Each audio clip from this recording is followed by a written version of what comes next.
हाय दोस्तों, हम जब भी अपना कोई पसंदीदा फूड देखते हैं, खाते हैं या उसे सूंघते हैं तो हमारे मुंह में लार यानी कि सलाइवा निकलने लगती है और जनरली हम बोलते हैं मुंह में पानी आ गया।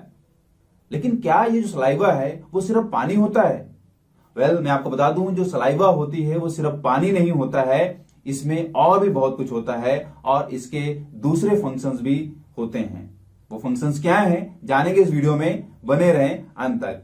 तो सबसे पहले मैं आपको बता दूं दोस्तों कि जब भी आप अपने पसंदीदा फूड को छोटी छोटी बाइट्स में खाते हैं, उसे चबाते हैं, तो हमारी मुंह से निकलने वाली जो सलाइवा है उस खाने के साथ मिक्स होने लगती है और हमारे खाने को स्लिपरी बना देती है। मतलब यह है कि ये जो लार है वो फूड को स्वॉलो करने में हेल्प करती है, यानी कि निगलने में हेल्प करती है। तो पहला फंक्शन तो ये हो गया। दूसरा इंपॉर्टेंट बात आप जान लें सलाइवा के टर्म में कि जब भी आप अपने पसंदीदा फूड को खाते हैं तो मुंह से निकलने वाली जो लार है वो हमारे जीभ के जो टेस्ट बर्ड्स होते हैं उनको स्टिमुलेट करती है।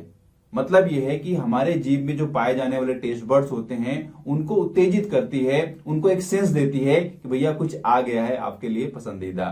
तो हमारी जो टेस्ट बर्ड्स हैं वो स्टिमुलेट हो जाती हैं और उनमें जो रिसेप्टर सेल्स होती हैं वो खाने से टेस्ट को अलग करने लगती हैं। मतलब कि हमें सेंस आने लगता है कि फूड जो है वो खट्टा है, तीखा है या मीठा है।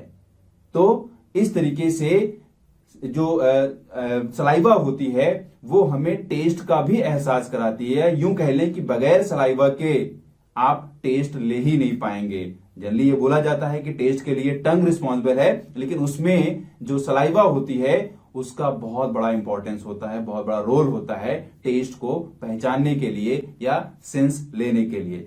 अगला फंक्शन मैं आपको बता दूं दोस्तों, सलाइवा का जो फंक्शन एक इंपॉर्टेंट होता है वो डाइजेशन में होता है। जी हाँ, सलाइवा जो है वो डाइजेशन में भी हेल्प करती है। कह लीजिए कि हमारा जो पसंदीदा फूड है वो मुंह में ही डाइजेस्ट होना स्टार्ट हो जाता है। सलाइवा में एक इंपॉर्टेंट जो एंजाइम निकलता है दैट इज डाइलिन, जिसको हम सलाइवरी एमाइलेज भी बोलते हैं। ये क्या करता है, खाने के स्टार्च को माल्टेज में कन्वर्ट कर देता है और यही रीजन है कि जब आप रोटी को देर तक चबाते हैं तो वो आपको मीठी लगने लगती है। तो दोस्तों ये एक इंपॉर्टेंट इसमें एंजाइम है सलाइवरी एमाइलेज। इसके अलावा इसमें दो एंजाइम और मिलते हैं जिनको हम बोलते हैं सलाइवरी कैलरीन और एक है लिंगुअल लाइपेज। तो ये जो एंजाइम्स हैं वो हमारे डाइजेशन में काफी हेल्प करते हैं। अगला फंक्शन मैं आपको बता दूं लार का, वो ये है कि लार में क्लींजिंग प्रॉपर्टी भी होती है। जी हाँ, हमारे मुंह में कई बैक्टीरिया पनपने लगते हैं या अगर उसमें बैक्टीरिया बनने के चांसेस होते हैं तो हमारी जो सलाइवा है वो इन बैक्टीरिया को नष्ट करती रहती है या हमारे मुंह को क्लीन करती रहती है। तो इस तरीके से आप समझ सकते हैं कि इसकी क्लींजिंग प्रॉपर्टी भी कितनी इंपॉर्टेंट है।